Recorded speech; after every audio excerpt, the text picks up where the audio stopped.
Bismillahirrahmanirrahim. Assalamualaikum warahmatullahi wabarakatuh.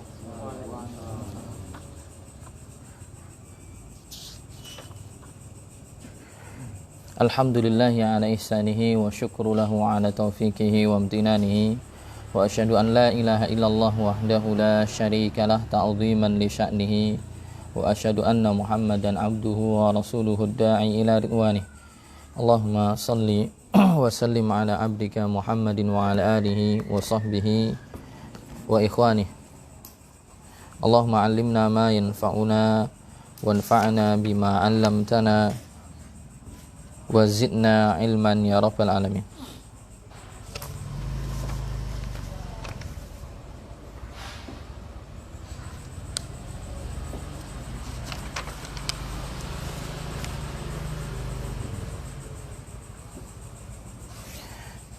Kaum muslimin yang dimuliakan oleh Allah SWT, para hadirin pengajian malam Selasa di kampus jalanan, teman-teman sekalian yang hadir secara offline maupun yang memantau secara online.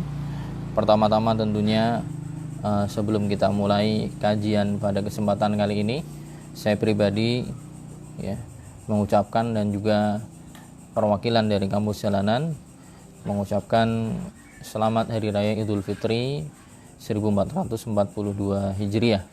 Walaupun sudah beberapa hari berlalu, tapi masih dalam suasana hari raya.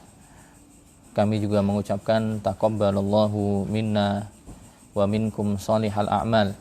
Semoga Allah menerima amal-amal soleh yang telah kami atau kita kerjakan dan juga telah kalian kerjakan. Semoga diterima oleh Allah Subhanahu wa ta'ala. Dan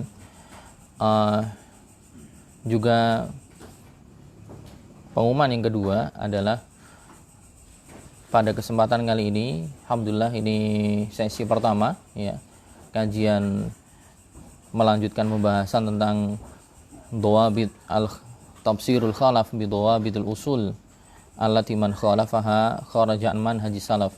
Itu kajian pembahasan kitab yang ditulis oleh Syekh Ahmad bin Muhammad ibn Shadiq An-Najjar hafizahullah ta'ala tentang kriteria-kriteria, kaidah-kaidah yang dengannya merupakan dasar-dasar landasan dari ahlu sunnah wal jamaah, yang bagi orang-orang yang menyelisihinya maka dia terancam keluar dari manhaj salaf atau keluar dari pemahaman ahlu sunnah wal jamaah dalam beragama. Sebelum kita lanjutkan, diinfokan bahwa kampus jalanan, kami kampus jalanan pada kesempatan kali ini dan sampai seminggu ke depan akan menggalang dana donasi berupa donasi materi untuk bantuan. Tentunya juga tidak lupa doa kepada saudara-saudara kita kaum muslimin yang ada di Palestina, yang sebagaimana sudah menjadi rahasia umum, teman-teman sudah tahu kondisi ketegangan yang sedang ada di sana, konflik yang ini mulai memanas lagi. Semoga Allah memberikan kekuatan, memberikan bantuan, memberikan pertolongan bagi kaum muslimin, para mujahidin di sana, orang-orang yang terzalimi. Juga semoga Allah melaknat dan membinasakan orang-orang Yahudi yang telah menzalimi, telah menjajah, telah mencederai agama Islam, telah mencederai hari yang mulia, karena mereka berbuat itu semenjak akhir Ramadan. Akhir Ramadan sampai hari raya tidak diberikan ketenangan untuk berhari raya. Dan inilah sebenarnya hakikat teroris itu seperti ini yang perlu untuk kita gaungkan. Mereka senantiasa sering melontarkan tuduhan-tuduhan miring kepada kaum muslimin, kepada agama Islam agama teroris, dan semisalnya, tapi hakikatnya mereka sendirilah yang teroris. Nah, sebagai bentuk solidaritas, bagaimana Nabi SAW mengatakan al-muslimuna yashuddu ba'duhum ba'dan, orang-orang yang beriman itu saling mendukung satu dengan yang lainnya. Sebagaimana dalam hadis yang lain Nabi juga mengatakan matsalul mu'minina fi tawaddihim wa tarahumihim wa ta'atufihim kamatsalil jasadil wahid. Permisalan orang-orang yang beriman dalam rasa cinta mereka, dalam kasih sayang mereka, itu permisalannya seperti satu fisik yang sama. Idza ishtaka minhu udwun tada'a bihi sairul jasadi bisahari wal humma Kata Nabi SAW, jika salah satu anggota organ tubuhnya sakit, maka akan meremen, ya, akan menjalar ke seluruh tubuh yang lainnya. Semuanya kemudian merasakan meriang, tidak bisa tidur. Nah, itulah permisalan kaum muslimin satu dengan yang lain. Ya, walaupun terpisah dengan tempat, ya, terpisah dengan jarak, tapi kita dikumpulkan dengan akidah yang sama, dengan keimanan yang sama, maka ya upaya yang baru bisa kita lakukan adalah berdoa dan juga menyisihkan sebagian materi untuk nanti disalurkan, insya Allah nanti akan dikumpulkan, disalurkan melalui Peduli Muslim, insya Allah. Dan monggo silahkan bisa diambil, ya, semampunya, selonggarnya, tidak ada paksaan. Monggo. Ya, akan diputarkan ke teman-teman kajian.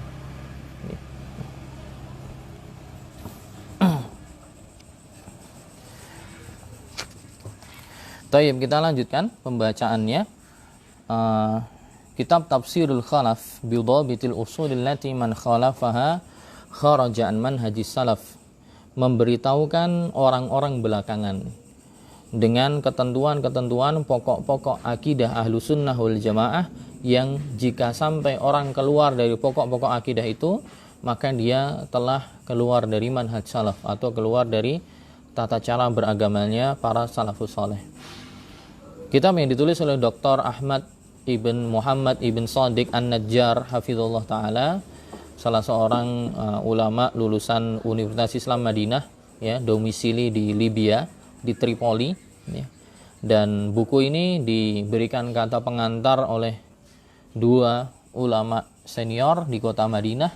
Salah satunya adalah Syekh Saleh Ibn Sa'ad As-Suhaimi, ya, Dr. Saleh Ibn Sa'ad As-Suhaimi hafizahullah ta'ala, ya, termasuk, ya, ulama senior di kota Madinah, dan gurunya Syekh Abdul Razzaq Al-Badr, ya, dan juga Syekh Dr. Sulaiman Ibn Salimullah Ar-Ruhaili hafizahumallahu ta'ala. Dan di pembahasan di bulan Ramadan kemarin kita sudah membaca dua pokok, ya, dua landasan akidah Ahlussunnah wal Jamaah. Yang pertama adalah masdarut talaqi, ya, bahwa Ahlussunnah wal Jamaah masdarut talaqi, sumber pengambilan hukumnya, sumber pengambilan pemahaman agamanya adalah dengan tiga hal, ya, Al-Quran, hadis yang sahih, dan juga ijma' ulama salaf, ya, tiga hal. Jadi diambil dari Quran, diambil dari hadis yang sahih, kemudian dari ijma', itu konsensus pendapat yang disepakati oleh para ulama salaf. Nah, makanya kemarin kita, ya, dijelaskan oleh beliau dalam buku ini, kita tidak boleh mengedepankan perasaan, ya, mengedepankan logika dalam memahami agama, ya. Jika ada nas yang mangkul, ya, mangkul nakal, ya, sesuatu yang dimankulkan dari Quran ataupun hadis, atau dari yang disepakati oleh para ulama salaf, yaitu yang harus didahulukan. Walaupun kadang mungkin perasaan kita atau mungkin kadang logika kita tidak bersesuaian dengan apa yang ada, tetap itu didahulukan dulu, ya, itu didahulukan. Bagi orang-orang yang lebih mengedepankan akalnya, mengedepankan perasaannya, ya berarti dia tidak mengambil metode salaf dalam beragama. Itu yang pertama. Kemudian yang kedua, kemarin dijelaskan bahwa pokok akidah Ahlussunnah wal Jamaah yang kedua adalah berkenaan dengan permasalahan-permasalahan ideologi dan permasalahan-permasalahan amaliyah yang gamblang, yang jelas. Maksudnya permasalahan-permasalahan ideologi ini dan juga permasalahan amaliyah yang jelas, yang gamblang ini, ya harus diikuti. Gak boleh untuk untuk diselisihi. Padahal perkara ini perkara yang populer, ya, perkara yang jelas di tengah kaum muslimin, di tengah para ulama. Harus diambil, tidak boleh diselisihi. Seperti kemarin, ya, masalah misalnya zina itu jelas haram, tidak boleh kemudian mengatakan zina halal. Salat itu wajib 5 waktu, kemudian tidak boleh mengatakan oh yang wajib cuma 3 waktu. Ya. Haji itu wajib, penunaiannya harus di Makkah. Tidak boleh kemudian dia mengatakan hajinya di Karbala saja misalnya. Nah, ini berarti sudah menyelisihi. Sebagaimana kemarin dicontohkan, ya, dalam perkara-perkara ideologi juga, masalah akidah misalnya, ya, dalam masalah mengimani nama-nama dan sifat-sifat Allah Subhanahu wa taala. Ya, kemarin dikasih contoh oleh Syekh Ahmad bin Shadiq An-Najjar, orang-orang yang menyelisih perkara-perkara ini maka dia telah keluar dari manhaj salaf. Dia telah tervonis ya sebagai mubtadi'. Ya, dia keluar dari manhaj salaf. Seperti apa? Beliau ngasih contoh kemarin yang sudah kita sampaikan sebenarnya, al-ilhadu fi asma'illah wa sifatihi, yaitu penyimpangan dalam memahami nama-nama dan sifat-sifat Allah Subhanahu wa taala. Wa takdzibu bil qadar, orang-orang yang mendustakan takdir ya, seperti firqah Qadariyah yang mereka mendustakan takdir. Mereka mengatakan takdir itu yang menciptakan adalah diri sendiri ya. Mereka mengatakan bahwa Allah tidak mengetahui sesuatu itu terjadi kecuali kalau sesuatu itu sudah terjadi. Perkara itu sudah terjadi baru Allah tahu gitu. Seakan-akan ilmunya Allah Subhanahu wa taala itu hanya terbatas pada masa sekarang dan yang belakangan. Padahal kita tahu ilmunya Allah Subhanahu wa taala itu mencakup perkara yang belum terjadi, yang sedang terjadi, yang akan terjadi, yang tidak terjadi, bagaimana itu sekiranya terjadi. Ya, sebagaimana tentang pembahasan marotibul qadar ya, tingkatan takdir. Ya, orang yang mengingkari pembahasan tentang asma wa sifat ya, dari kalangan Jahmiyah, Mu'tazilah ataupun nanti beberapa firqah ya, Asy'ariyah dan Maturidiyah, mereka dalam tema ini ya telah keluar dari manhaj salaf. Wa tajwizul khurud an syariatin nabi, atau orang yang mengatakan boleh keluar dari syariat Nabi Muhammad SAW ya, menganalogikan bahwa nyatanya Nabi Khidir boleh keluar dari syariatnya Nabi Musa ya. Nabi Khidir punya syariat sendiri, Musa punya syariat sendiri. Kenapa itu Khidir boleh keluar, Musa punya syariat sendiri, Khidir sendiri? Kemudian kalau ada orang sekarang mengatakan kita boleh bawa syariat sendiri keluar dari apa yang dibawa oleh Nabi Muhammad SAW, nah ini juga sama. Dia telah menyimpang ya, dia telah keluar dari manhaj salaf dalam masalah beragama. Juga dilarang al-ghulu fid din bi an yunazzilal bashar manzilatal ilah. Juga termasuk ya yang keluar dari manhaj salaf adalah ketika seseorang memposisikan manusia ya posisinya seakan-akan seperti posisi Tuhan. Walaupun tidak dalam semua aspek ya. Walaupun tidak dalam semua aspek, hanya dalam hal-hal tertentu saja. Tapi memposisikan manusia makhluk yang harusnya dia hanya pantas sebagai makhluk, tapi diposisikan selayaknya posisi Allah Subhanahu wa taala. Walaupun itu Nabi SAW, walaupun yang diposisikan itu adalah malaikat Jibril, semulia-mulianya makhluk, maka tidak boleh. Makhluk ya akan tetap menjadi makhluk, tidak akan kemudian berubah menjadi Tuhan. Ya, kecuali ya firqah atau agama tertentu yang meyakini dulu mereka mengikuti seorang manusia, Nabi, tapi setelah 300 atau 400 tahun setelah diangkat oleh Allah ke langit, atau versi mereka setelah disalib kemudian muncul konsensus konsiliasi Nisea yang kemudian diangkat menjadi anak Tuhan ya, dulunya makhluk kemudian diangkat sekarang menjadi anak Tuhan. Nah, ini jelas sesuatu yang telah menyimpang, dan itu kadang terjadi di tengah kaum muslimin, sadar atau tidak sadar ya, sadar atau tidak sadar. Seorang ustadz atau penceramah atau kiai dan semisalnya yang kemudian ya diyakini ketika datang kepada dia minta zikir-zikir tertentu, minta rotib tertentu, minta bacaan tertentu, kemudian dengan itu akan memperlancar rizki. Dengan itu usahanya nanti dia meyakini usahanya akan lancar. Dia meyakini yang yang anaknya belum punya jodoh kemudian segera punya jodoh, yang kemudian menikah belum punya momongan, kemudian ketika datang kepada orang itu momongan segera datang dan semisalnya. Ini disepakati atau tidak, yang demikian banyak terjadi di tengah kaum muslimin, memposisikan manusia yang posisinya kemudian diangkat sebagaimana posisi Allah Subhanahu wa taala, walaupun tidak dalam semua aspek ya, dalam aspek tertentu saja. Kemudian wal khuruju ala aimatil muslimin, atau seperti orang-orang yang ya mempropagandakan atau orang-orang yang mengkampanyekan untuk keluar memberontak kepada para pemimpin kaum muslimin yang sah. Nah, ini juga termasuk yang keluar dari manhaj salaf dan yang lain sebagainya ya. Kemarin sudah dijelaskan contoh-contohnya. Dan kemudian kita akan lanjutkan ya, halaman 35 ya, di versi buku Arabnya. Di versi buku Arabnya halaman 35, qala Abul Qasim At-Taimi. Ya, berkata Abu Qasim Al-Taimi dalam kitab Al-Hujjah fi Bayanil Mahajjah, beliau mengatakan qala ba'dul ulama, sebagian ulama mengatakan ya, makhtalafu fihi minal masailil ijtihadiyah wal furu'id diniyah fa innal insana la yasiru bihi mubtadi'an wala mazmuman mutawa'adan. Apa yang diperselisihkan oleh manusia berkaitan dengan al-masail al-ijtihadiyah, apa yang diperselisihkan oleh manusia dalam permasalahan-permasalahan ijtihad, wal furu' ad-diniyah, dan masalah-masalah parsial, masalah-masalah cabang agama, fa innal insana la yasiru bihi mubtadi'an, maka orang yang menyelisih hal tersebut, misalnya taruhlah yang menyelisihi berada dalam posisi yang keliru, maka tidak divonis sebagai ahli bid'ah. Wala mazmuman mutawa'adan, dan juga dia tidak tervonis ya dalam perkara yang tercela dan yang diancam mendapatkan mendapatkan ancaman hukuman. Nah, teman-teman sekalian, di perkara sebelumnya kita bahas pokok-pokok akidah Ahlussunnah yang jika diselisihi dia baru tervonis sebagai ahlul bid'ah dan keluar dari manhaj salaf. Nah, itu yang dimaksud adalah perkara-perkara yang masyhur, yang populer di tengah para ulama, perkara-perkara populer atau perkara-perkara ideologi yang memang yang memang pokok. Baru kalau diselisih maka dia tervonis tervonis dia keluar dari manhaj salaf. Tapi tidak dimaknai setiap perselisihan itu kemudian yang berbeda langsung divonis mubtadi'.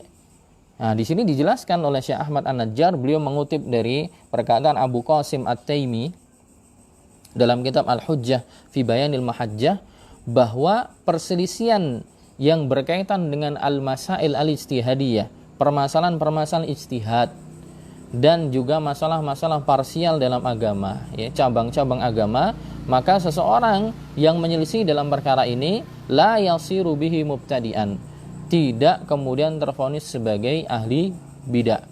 Jika masalahnya ijtihadiyah. Maksud ijtihadiyah itu gimana? Ya, dalil yang digunakan untuk menjadi landasan dalam permasalahan itu dalil zonni, ya, yang memungkinkan untuk dipahami ke kanan atau ke kiri, yang mungkin untuk banyak tafsiran, yang mana tafsiran tersebut memang masih diperbolehkan gitu, ya. Tafsiran-tafsiran yang memang masih diperbolehkan, entah mereka berselisih pendapat pada dalil itu sahih atau tidaknya, ya, atau dalilnya kadang sahih tapi maknanya yang bisa bercabang gitu. Jadi kadang ada dua sebab itu berbeda. Pertama dari sisi dalilnya, apakah sahih atau tidak. Bagi yang mengatakan dalil ini sahih, maka dia mengambil dalil itu menjadi landasan hukum dari permasalahan yang sedang dia hadapi. Bagi yang mengatakan dalilnya tidak sahih, maka dia tidak mengambilnya. Karena menurut ijtihad dia ini nggak sahih. Atau bisa jadi dalilnya sahih. Kalau Quran jelas sahih, atau hadis, ya, hadis yang misalnya disepakati kesahihannya, tapi ternyata cara memahaminya berbeda dan memang memungkinkan untuk dipahami berbeda. Hal yang demikian, jika memang orang ini sudah berupaya, ya, semaksimal mungkin untuk memahami, tapi akalnya sampainya di situ bukan karena landasan hawa nafsu, maka orang ini tidak kemudian ketika keliru dikatakan ahlul bidah.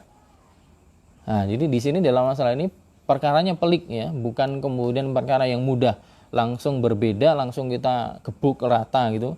Nah, tidak seperti itu juga. Satu sisi kalau memang ada yang menyimpang, ya kita katakan menyimpang. Sisi yang lain kita juga hati-hati. Bisa jadi penyimpangannya karena berselisih dalam pengambilan dalilnya. Oh, bagi mereka ternyata sahih. Kecuali memang, ya, mereka menganggap sahih padahal jumhur ulama mengatakan dhaif misalnya. Hadisnya syadz misalnya. Nah, ini perlu pembelajaran lebih dalam, ya.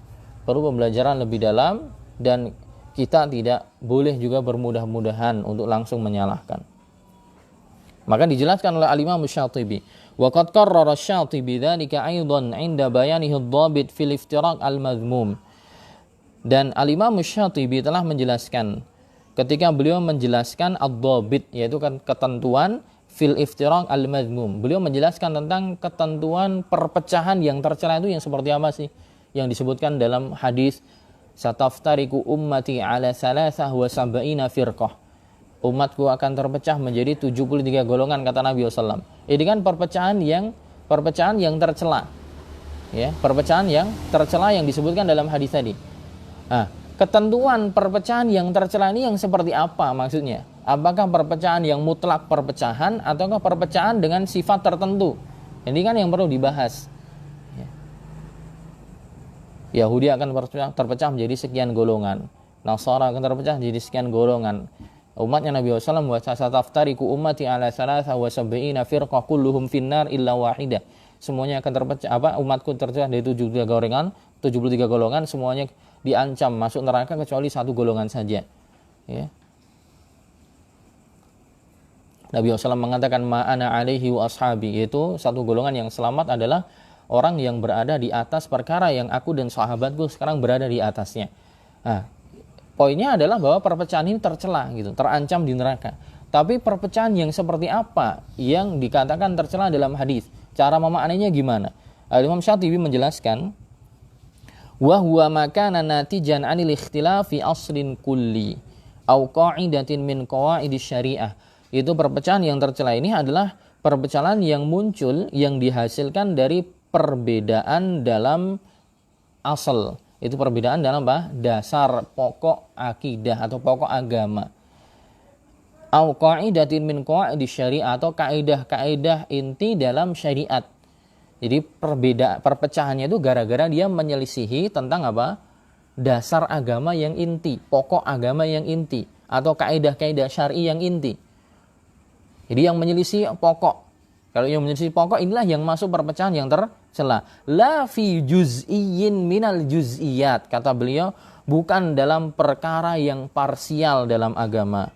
Fa inna sahabah waqa'a bainahum ikhtilafil masail al-istihadiyah.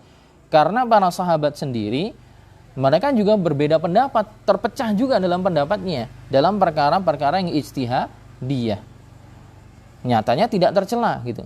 Berarti yang tercela adalah ketika itu menyelisih perkara pokok, ya, perkara dasar agama, bukan perkara-perkara yang memang ijtihadi. Perkara ijtihadi banyak ya, rata-rata masalah fikih itu banyaknya ijtihadi. Dalil-dalil dalam masalah fikih itu rata-rata zonni, ya. Zonni itu prasangka kuat, ya. Dalam satu masalah tidak 100% maknanya ini gitu loh. Jadi bisa aja dalam masalah ini dalilnya ini bisa dimaknai A atau B. Atau terkadang juga nanti dalam masalah akidah pun ada yang juga ulama khilaf. Ya, seperti masalah Isra Mi'raj. Apakah Nabi SAW diisrakan dan dimi'rajkan itu fisiknya plus ruhnya ataukah ruhnya saja? Ulama khilaf. Apakah nanti yang diadab kubur itu jasadnya saja, apakah ruhnya saja, ataukah ruh plus jasadnya? Itu juga ulama khilaf dalam masalah itu. Ya. Karena memang tidak ada nas yang yang gamblang, yang detail, yang jelas secara sharih menjelaskan tentang perkara itu. Terlebih lagi masalah fikih, lebih kompleks lagi masalahnya. Jadi dalam perkara-perkara apalagi masalah fikih yang sifatnya ijtihadiyah, tidak boleh saling menyesatkan di situ. Kemudian dikatakan ahlul bidah. Ya. Yang ngomong bukan saya ya, Imam Syatibi yang ngomong. Jadi bukan dalam perkara perselisihan dalam masalah ijtihadiyah. Sahabatnya ini berselisih pendapat, misalnya ketika setelah perang Khandaq, setelah perang Ahzab, perang Khandaq, orang-orang Yahudi Bani Quraidah kan berkhianat, ya. Orang-orang Yahudi Bani Quraidah berkhianat, ingin ngasih jalan kepada kelompoknya Abu Sufyan dan juga Yahudi Bani Nadir dan juga orang-orang musyrik Ghatafan yang saat itu bersekutu ingin menyerang Madinah. Mereka pengen carikan jalan kepada mereka di arah belakang. Tapi Allah takdirkan mereka kemudian diusir, dibinasakan. Akhirnya tidak jadi menyerang Madinah, alias mereka kocar-kacir sendiri. Tapi niat buruk Yahudi Bani Nadir, ya, Bani Quraidah yang saat itu masih stay di Madinah. Yang Yahudi dua kabilah sudah diusir. Bani Qainuqa sama Bani Nadir sudah diusir. Bani Qainuqa setelah perang Badar, Bani Nadir setelah perang Uhud sudah diusir mereka, karena mereka tabiat mereka memang seperti itu. Ya, mereka membuat perjanjian dengan kaum muslimin tapi mereka yang menyelisih janjinya, dan itu menjadi tabiat mereka sampai akhir zaman. Seperti zaman sekarang juga. Mereka menyelisih, mereka berkhianat. Nah, sama ketika setelah perang Ahzab, karena mereka berkhianat dengan Nabi SAW, kemudian setelah Nabi SAW selesai dari perang Ahzab, orang-orang Bani Nadir, kemudian Ghatafan dan juga Abu Sufyan dan teman-temannya sudah diusir. Nabi SAW sudah pulang ke rumahnya, sudah beres-beres. Datang Jibril. alaihissalam, ngapain kamu Muhammad? Kurang lebih maknanya gitu. Saya udah selesai. Belum. Jibril masih membawa, ya, dikatakan dalam hadis dia masih siap-siap untuk ada urusan lain, untuk menyerang apa? Untuk menyerang kaum yang lain yang berkhianat. Kemana? Mau kemana lagi? Kita akan mengarah ke Bani Quraidah, ke kabilah Yahudi Bani Quraidah, karena kemarin dia menyelisih janji, berkhianat. Nah, di situ kemudian Nabi SAW mengutus beberapa pasukan untuk ke Bani Quraidah. Di situ Nabi SAW mengatakan, la yusalliyanna ahadun minkumul asra illa fi Bani Quraidah. Nabi mengutus beberapa peleton ke arah Bani Quraidah untuk memberikan hukuman pada mereka. Nabi mengatakan kepada para sahabat, la yusalliyanna ahadun minkumul asra illa fi Bani Quraidah. Jangan sekali-kali salah seorang dari kalian sholat asar kecuali sudah sampai ke Bani Quraidah. Satu nas sahih, satu perkataan Nabi. Tapi ternyata prakteknya di tengah jalan, ya, waktu asar sudah masuk, bahkan berjalan terus sampai hampir habis waktu maghrib. Sahabat berselisih pendapat, memahami nasnya Nabi. Nabi SAW mengatakan seperti itu, tidak boleh sholat asar kecuali sampai ke Bani Quraidah. Ada beberapa sahabat yang memahami secara letterlek hadis itu, memahami kaku, zahir, ngambil zahirnya saja. Mereka mengatakan, ya udah, walaupun waktu asar sudah habis, kami tidak akan sholat asar kecuali sudah sampai Bani Quraidah. Sekelompok sahabat bilang gitu. Sekelompok yang lain berpikir logikanya main. Wah, bukankah sholat itu waktunya terbatas? Allah mengatakan, inna sholata kanat 'alal mu'minina kitaban mauquta. Dia mengkompromikan dengan dalil yang lain. Yang ini ngambil terlek aja, yang ini mengkompromikan dengan dalil yang lain. Bahwa sholat itu, ya, sudah Allah tuliskan waktunya khusus bagi orang-orang yang beriman. Dan sholat asar itu waktunya sampai sebelum matahari tenggelam. Walaupun Nabi bilang tidak boleh sholat kecuali sampai Bani Quraidah, tapi dalam nas yang lain Allah mengatakan waktunya terbatas. Ini sebagian sholat di tengah jalan. Yang penting waktu asar belum habis. Akhirnya terbagi dua. Ya. Dan itu terjadi, kemudian sampai mereka selesai misinya, perangnya selesai, mereka pulang ke Madinah, nyampaikan kepada Nabi SAW. Dan Nabi membenarkan dua-duanya. Maksudnya apa? Ini khilaf istihadi. Gitu. Dalilnya ini satu sisi secara letterlek diambil seperti itu. Dipahami nanti pokoknya tidak sholat kecuali sampai Bani Quraidah, walaupun waktunya udah habis. Tapi yang satu mendapatkan sumber dalil yang lain yang kemudian dia ingin mengkompromikannya. Gitu. Jadi Nabi SAW melarang untuk sholat kecuali sampai Bani Quraidah, maksudnya agar buru-buru.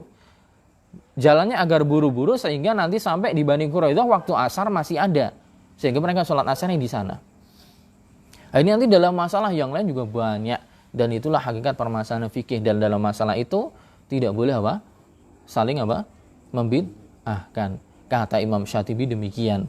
Jika memang dalilnya masih zonni, sifatnya permasalahan istihadiyah. Jadi yang kemudian tadi pantas tuh dikatakan pelakunya mubtadi', ya, jika dia menyelisih usul, ya, perkara-perkara usul atau perkara-perkara yang jelas, gamblang, terang benderang di tengah kaum muslimin tapi dia selisihi. Baru demikian. Faqala 'inda kalamihi an hadisil iftiraq, kata Syatibi, beliau menyampaikan ketika mengkomentari hadis iftiraq tadi tentang sataftariqu ummati ala 73 wa dzalika anna hadhil firaq innama tasiru firaqan bi khilafiha lil firqa an-najiyah fi ma'nan kulli fid din. Ya.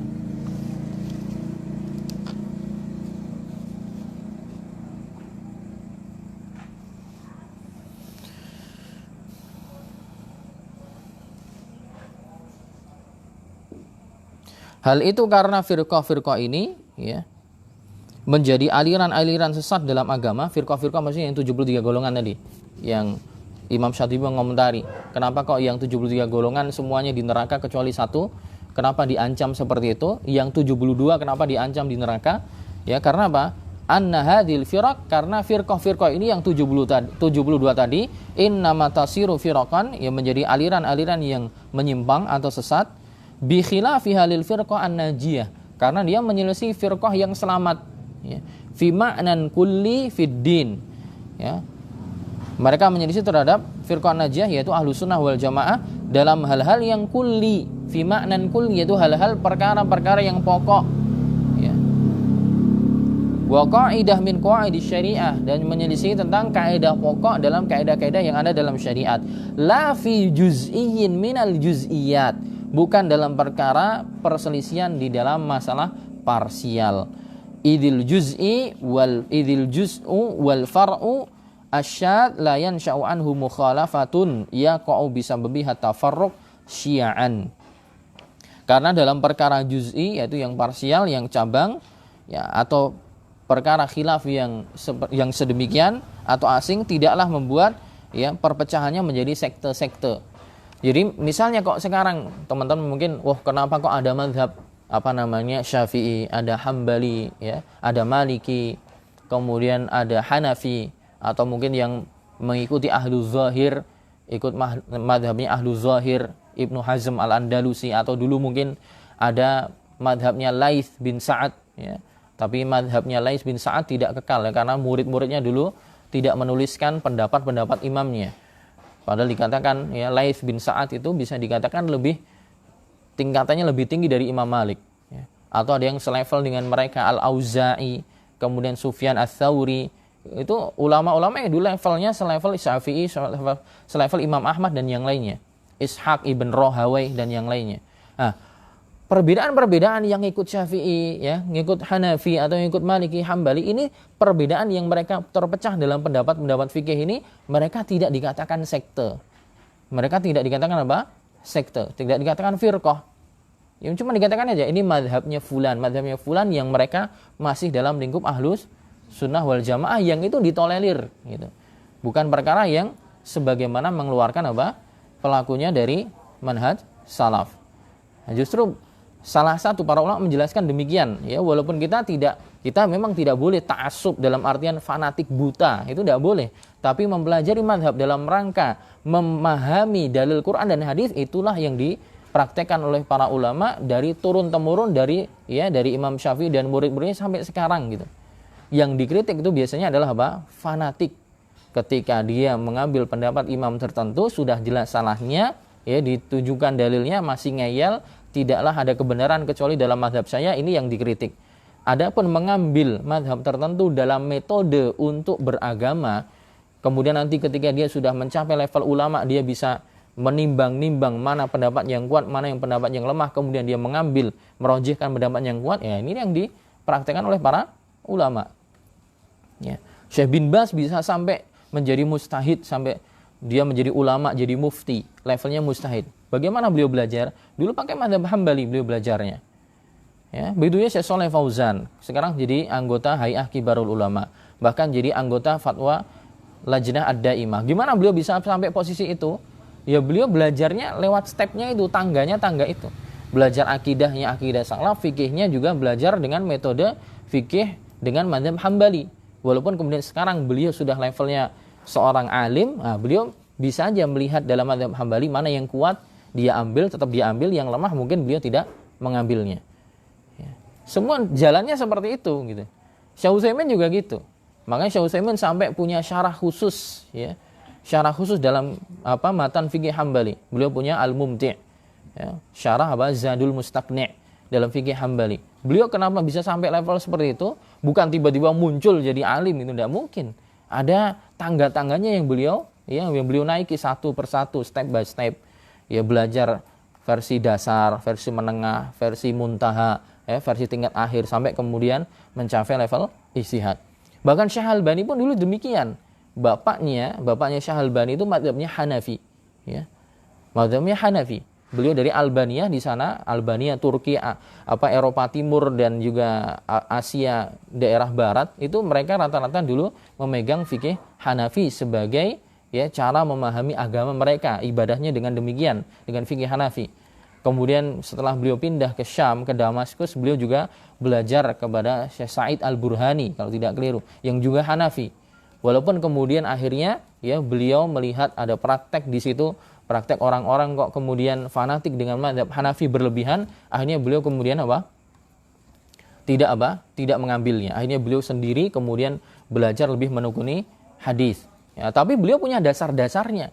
Beliau punya ilmu alatnya, ilmu hadisnya, ilmu alatnya, usul fikihnya. Dulu punya dasarnya belajar dari Dari bapaknya yang salah seorang ulama mazhab Hanafi ketika di Albania dan ketika pindah di Syam atau di Damaskus. Tidak mungkin orang tiba-tiba langsung melompat kemudian jadi mujtahid, itu tidak mungkin. Taib. Jadi permasalahan yang dipermasalahkan, khilaf yang dipermasalahkan adalah ketika dia menyelisih perkara-perkara pokok dalam agama, ya, kaidah-kaidah inti dalam agama, bukan dalam masalah parsial. Idil juz'u wal far'u syadu la yansha'u anhu mukhalafatun yaqa'u bisababiha tafarruq syi'an. Jadi dalam perkara juz'i, ya, perkara parsial pada khilaf yang asing syadz tidaklah membuat perpecahan menjadi sekte-sekte. Jadi perbedaan mazhab dalam fikih itu bukan kemudian menjadikan mereka sekte tersendiri, ya. Wa inna ma yansha'u tafarruq inda wuqu'il mukhalafah fil umur al-kulliyah. Hanya saja, ya, perselisihan itu dalam persoalan pokok yang membuat perpecahan semacam itu. Ya, dalam perkara-perkara al-umur al-kulliyah, perkara-perkara pokok, perkara-perkara inti. Li'annal kulliyat tadhummu minal juz'iyat ghairu qalil.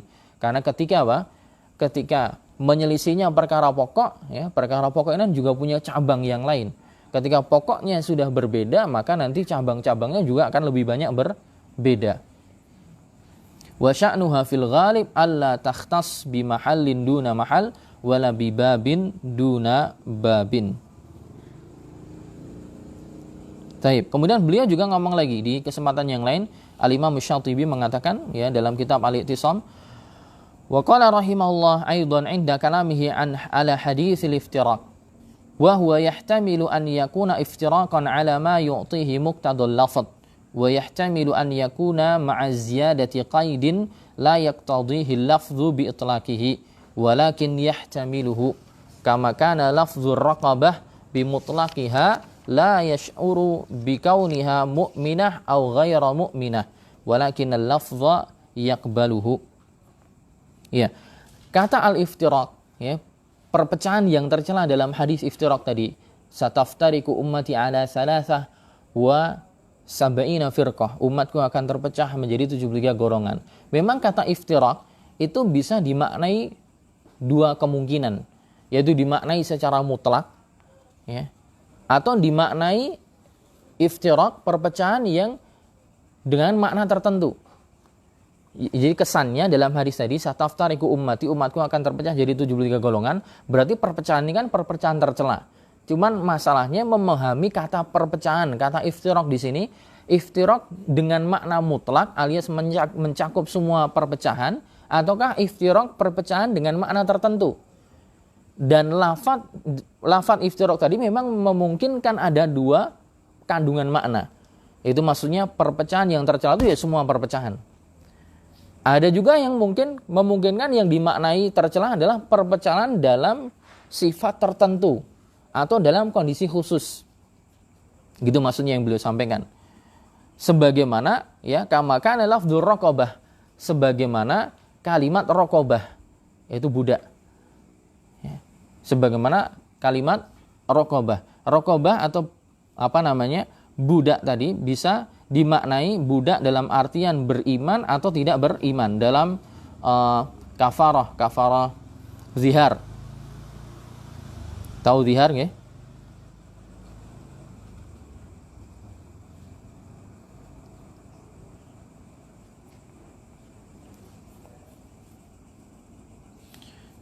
Tahu zihar? Zihar itu suami yang ngomong pada istrinya, anti alayya ka dhahri ummi. Istriku, kamu sekarang itu posisinya seperti punggung ibuku, alias apa? Dia nggak mau nyentuh istrinya lagi. Bahasa kiasan. Maksudnya saya mau fokus ibadah aja. Kamu tuh sekarang udah kayak ibuku.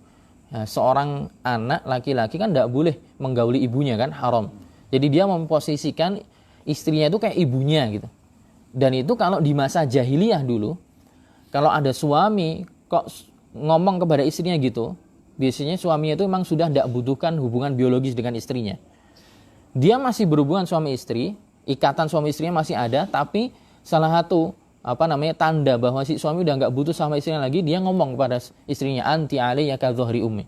Kamu tuh statusnya sudah seperti punggung ibu saya sendiri. Alias berarti sudah statusnya kayak ibu saya.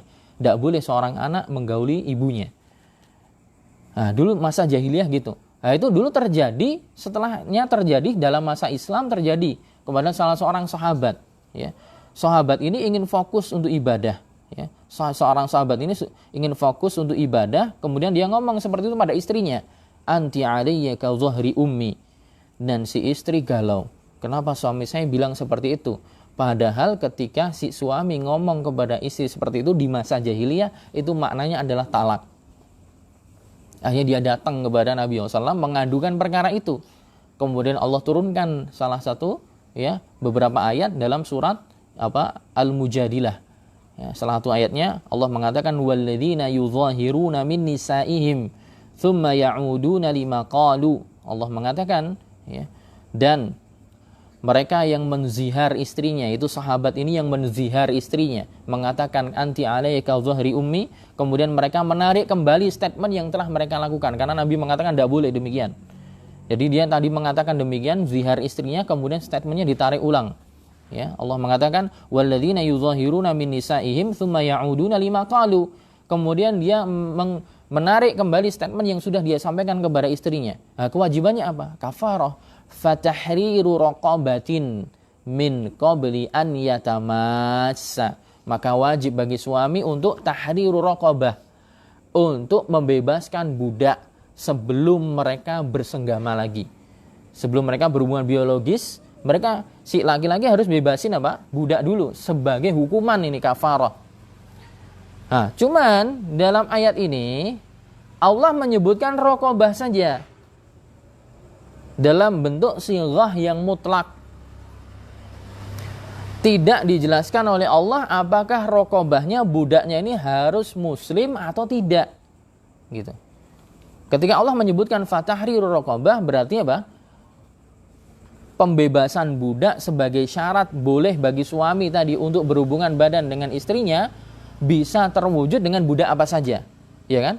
Yang penting budak, entah dia laki-laki, perempuan, entah kafir atau non muslim atau muslim. Ini namanya lafadz mutlak. Nah, tahriru raqabah di sini lafadznya adalah lafadz mutlak, yang mana bisa terwujud pokoknya kamu sebelum bersenggama dengan istrimu bebasin dulu budak. Allah menyebutkan dengan mutlak. Enggak harus persyaratannya enggak harus muslim ya, tapi boleh apa saja yang penting dia budak. Sifat yang tersemat adalah yang penting dia budak. Nah, kembali ke masalah iftiraq tadi, perpecahan tadi. Nah, dalam hadis tadi Nabi SAW mengatakan sataftariku ummati, umatku akan terpecah. Iftiraq di situ adalah lafadz yang mutlak. Seperti halnya raqabah. Raqabah di situ bisa dimaknai dua. Yang dimaksudkan oleh Allah, apakah raqabah artinya budak secara mutlak, boleh muslim atau non-muslim, ataukah muslim saja? Sebagaimana iftiraq dalam hadis, yaitu perpecahan yang tercela itu, perpecahannya seperti apa? Apakah maknanya perpecahan yang intinya semua perpecahan yang menjadikan orang terpisah, ataukah perpecahan dengan sifat tertentu? Bisa dipahami ya? Nah, jadi ini di sini kemudian perlu dibahas. Kemudian beliau mengatakan fala yasihhu an yurada mutlaqul iftiraq. Maka dalam hadis sataftariku ummati ala salasah wa sab'in, perpecahan yang tercela yang menjadikan gara-gara perpecahan tadi orang akan diancam masuk neraka, itu la yasihhu an yurad mutlaqul iftiraq. Tidak sah untuk dipahami perpecahan dalam artian makna mutlak, yaitu entah perpecahan kecil atau besar, panjang atau pendek. Yaitu tidak sah dimahami perpecahan secara mutlak. Bihaitsu yutlaqu suwaru lafdzil ikhtilaf ala ma'nan wahid. Li'annahu yalzamu an yakunal mukhtalifun fi masailil furu' dakhilina tahta itlaqil lafadz. Ya. Karena kalau lafadz iftiraq atau perpecahan tadi dimaknai secara mutlak, maka konsekuensinya segala bentuk perpecahan termasuk dalam masalah-masalah yang parsial, masalah-masalah furu', masalah-masalah istihadiyah berarti juga terkandung dalam perpecahan yang tercela tadi. Dan ini tidak mungkin. Karena realitanya para sahabat berselisih pendapat. Para salaf, para tabi'in, tabi'ut tabi'in berselisih pendapat. Tapi nyatanya mereka tidak tercela dalam perbedaan pendapat itu. Ya. Wa dzalika batilun bil ijma'. Kalau sampai memaknai perpecahan tadi adalah apa? Perpecahan dalam artian perpecahan secara mutlak, besar kecilnya masuk di situ, maka pendapat tersebut adalah batil. Ya. Jadi maksudnya apa? Ya misalnya ada perbedaan pendapat dalam masalah-masalah fikih itu biasa gitu. Jangan jadikan itu kemudian sebagai alat untuk mukul satu dengan yang lainnya. Ini masih dalam ranah yang diperbolehkan gitu. Yang penting dalilnya sama-sama kuat misalnya atau memungkinkan untuk dipahami demikian. Udah legowo aja gitu. Yang jadi masalah adalah ketika perselisihannya dalam masalah pokok-pokok akidah atau permasalahan-permasalahan yang sifatnya amaliyah tapi tenar, terkenal di tengah orang tapi diselisihi. Ya ini baru digebukin tidak apa-apa. Fa innal khilaf mudz zamani sahaba ilal an waqi'. Kenapa? Karena khilaf semenjak zaman sahabat sampai sekarang terjadi fil masail al-istihadiyah, dalam permasalahan istihadiyah. Wa awwalu ma waqa'a al-khilaf fi zamanil khulafa ar-rasyidin al-mahdiyyin. Bahkan hal-hal yang pertama kali terjadi ya khilaf ulama di semenjak zaman khulafa ar-rasyidin. Tsumma fi sa'ir sahabah, kemudian dalam pendapat sahabat yang lain juga. Ya. Seperti kalau tidak keliru Ibnu Abbas. Ibnu Abbas itu beliau cuma menetapkan riba itu dalam nasi'ah saja. Bayangin. Karena ada hadis, innamar riba fin nasi'ah. Sesungguhnya riba itu hanya dalam riba nasi'ah. Nasi'ah itu apa? Riba yang ditangguhkan. Antum nukar uang sekarang sama-sama uang tapi nerimanya besok gitu. Yang satu sekarang, yang satunya ditunda. Jadi beliau tuh cuma menetapkan apa? Riba itu hanya dalam nasi'ah saja, yang ditunda saja. Riba fadl bagi beliau tidak ada. Gimana? Jadi menurut Ibnu Abbas, kalau jenengan tukar uang misalnya, karena uang saya baru, ya saya kasih 100.000. Uang antum lama, saya kasih 120.000. Boleh menurut beliau. Itu dijelaskan oleh Syekh Muhammad bin Shalih Al-Utsaimin dalam Asbabu Ikhtilafil Fuqaha. Ya. Tapi memang kalau tidak keliru Ibnu Abbas memang beliau keliru dalam pemahaman. Kalau tidak keliru, beliau keliru dalam pemahaman atau tidak sampai hadis yang lain kepada beliau. Jadi tidak sampai hadis yang lain pada beliau. Atau kalau tidak keliru, beliau keliru memahami nas. Nah, itu bahaya kalau sekarang sampai bilang seperti itu. Ya kan? Menurut berarti dari konsekuensinya berarti riba fadl boleh. Yang bayar 1 gram dikasih 1,5 gram emas boleh berarti. Yang penting langsung aja, tidak boleh ditunda. Ya. Atau kemarin yang viral itu beberapa tahun yang lalu misalnya, masalah tentang hukum apa? Kotoran kucing. Ya. Apa kotoran kucing, pipis kucing itu najis atau tidak? Ya, memang jumhur ulama mengatakan najis. Jumhur ulama mengatakan najis. Tapi ada segelintir ulama yang apa? Yang mengatakan tidak najis. Dan sisi pendalilannya memungkinkan gitu. Sisi pendalilannya memungkinkan. Ketika Nabi SAW ditanya tentang apa? Su'rul hirrah. Nabi SAW ditanya tentang su'rul hirrah. Bagaimana hukum air liur kucing gitu. Bagaimana hukum air liur kucing? Karena bagaimana hukum air kucing? Karena air kucing itu banyak dimiliki oleh para sahabat. Keluar masuk rumah. Kadang dia minum di bejana seorang sahabat. Gimana ini hukumnya? Nabi SAW mengatakan, ya, innaha laisat binajasin. Innaha minat tawafina wat tawafat alaikum. Nabi SAW mengatakan innaha laisat binajasin. Nabi SAW innaha. Nabi SAW bilangnya ke ha. Innaha. Ha itu dhamir muttasil untuk muannas. Hiya. Yang kembali kepada hirrah. Yaitu kembali kepada kucing secara keseluruhan. Padahal sahabat tanya kepada Nabi itu su'runnya. Hanya air liurnya saja. Dan su'run itu kan mudzakkar. Harusnya hu. Harusnya Nabi bilangnya cuma innahu gitu. Innahu laisa binajas. Karena yang ditanya adalah apa? Liurnya. Bukan kucing keseluruhannya. Tapi Nabi menjawabnya dengan ada tambahan. Full semuanya. Tidak dijawab apa innahu. Tidak dijawab apa air liurnya saja. Nabi bilang innaha. Jadi keseluruhan kucingnya.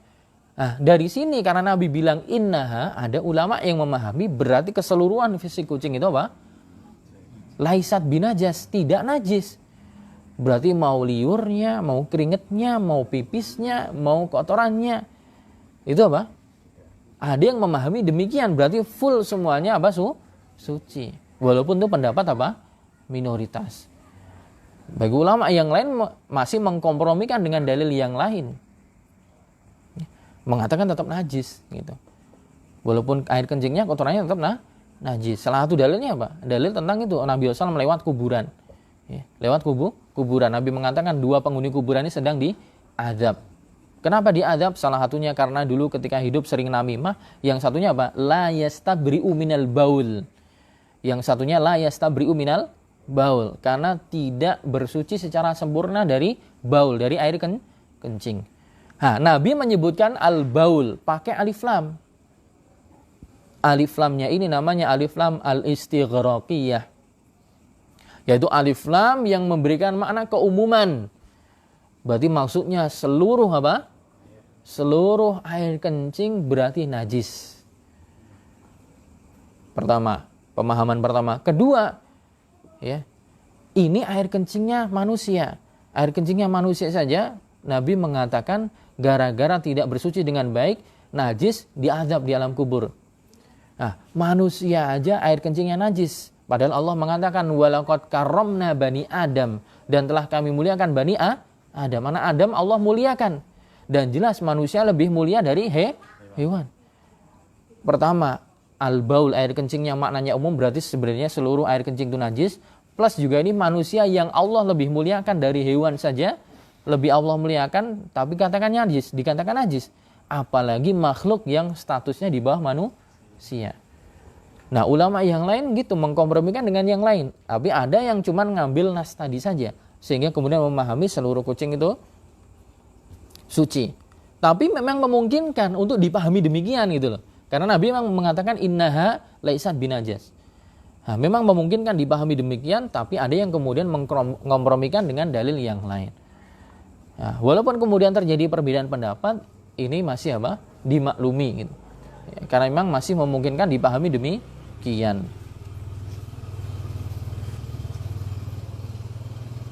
Bagi yang nggak seneng kan langsung ya divonis itu. Apa namanya? Ustaz Badrul Salam kalau tidak keliru. Dibully habis-habisan itu.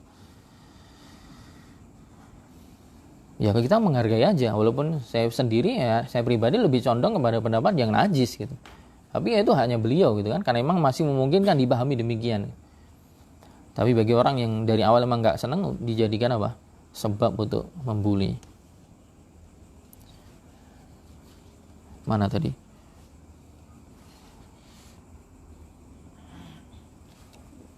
Berapa jam 9 nih masih? Iya. Jadi wa inna ma yuradu iftirakun muqayyad wa in lam yakun fil hadis nasun. Jadi yang dimaksud perpecahan ya, perpecahan yang tercela tadi bukan perpecahan secara mutlak, tapi perpecahan yang muqayyad dengan apa? Pengikat tertentu, dengan kriteria tertentu. Itu perpecahan apa? Perpecahan yang dia berselisih, memecahkan diri, menyelisih perkara-perkara usul. Kaidah-kaidah inti itu baru yang perpecahan yang tercela, sebagaimana dalam ayat Al-Qur'an wala takunu minal musyrikin minal ladzina farraqu dinahum wa kanu syi'an kullu hizbin bima ladaihi farihun. Dan janganlah kamu termasuk orang-orang yang mempersekutukan Allah, itu orang-orang yang memecah belah agama. Ya, sejatinya yang memecah belah agama itu ya orang-orang musyrik itu sebenarnya, atau orang-orang yang mengaku muslim ya, tapi dia melakukan perkara-perkara kesyirikan. Ya. Jadi yang memecah belah agama itu mereka, bukan kita yang memperingatkan. Kadang kita yang dianggap kamu membawa perpecahan. Bukan, ya kalian itu yang sejatinya memecah belah agama. Allah katakan, ya, wala takunu minal musyrikin. Janganlah kamu termasuk orang-orang yang menyekutukan Allah Subhanahu wa taala. Ya, siapa mereka? Minal ladzina farraqu dinahum. Itu merekalah yang sejatinya memecah belah agama, wa kanu syi'an. Mereka menjadi beberapa golongan. Ya. Kullu hizbin bima ladaihim farihun. Tiap-tiap golongan merasa bangga dengan apa yang ada pada golongan mereka. Kenapa mereka dikatakan melakukan perpecahan? Ya karena mereka menyelisih perkara-perkara usul, perkara-perkara pokok. Harusnya nyembah Allah malah nyembah kuburan. Harusnya nyembah Allah malah nyembah penghuni Gunung Merapi, penghuni pantai selatan, ya. Dan seterusnya. Itulah yang pemecah belah yang hakiki itu sebenarnya demikian. Atau juga dalam firman Allah, innalladzina farraqu dinahum wa kanu syi'an lasta minhum fi syai'. Ya, Allah mengatakan di surat Al-An'am, ya, sungguhnya orang-orang yang memecah belah agamanya dan mereka menjadi bergolong-golongan, tidak ada sedikit pun tanggung jawabmu kepada mereka, wahai Muhammad. Dan ayat-ayat yang lainnya yang menjelaskan tentang tafarruq, perpecahan, alladzi saru bihi syi'an, ya, yang menunjukkan pada perpecahan yang menjadikan orang-orang menjadi sekte-sekte atau golongan-golongan tertentu. Ai jama'atun ba'duhum qad faraqal ba'd, yaitu berbagai jamaah yang masing-masing memisahkan diri dari yang lainnya, tidak berada di atas kesatuan, saling mendukung dan menolong, bahkan sebaliknya. Dan seterusnya. Kemudian terakhir beliau mengatakan bihadza takrir, ya, maka dengan ini jelaslah tatabayyan usul madhhabis salaf wa dhawabituha, maka telah gamblang dan jelas landasan dan pokok-pokok madhab salaf dan juga ketentuan-ketentuannya seperti apa. Wa anna mukhalafata syai'in min tilkal usul bid'ah. Kalau sampai menyelisih pokok-pokok tersebut, maka dia telah tercebur dalam kebid'ahan. Wa anna man khalafa syai'an min tilkal usul khilafan la yu'dzaru bihi, dan barang siapa orang yang menyelisihi salah satu dari dasar-dasar atau pokok-pokok akidah Ahlussunnah wal Jamaah tadi yang tidak bisa mendapatkan, ya, uzur, tidak bisa mendapatkan toleransi, shara mubtadi'an, maka dia telah menjadi orang yang pelaku mubtadi', ya, pelaku kebid'ahan, kharijan an nahjis salaf, yang telah keluar dari manhaj salaf, alladzi umirna bittiba'ihi, yang mana kita diperintahkan untuk mengikuti manhaj salaf tersebut, atau bagaimana cara berakidah dan beragamanya Ahlussunnah wal Jamaah. Oke, mungkin itu dulu, kita lanjutkan di pertemuan yang akan datang. Subhanakallahumma wa bihamdika asyhadu an la ilaha illa anta astaghfiruka wa atubu ilaik. Assalamualaikum warahmatullahi wabarakatuh.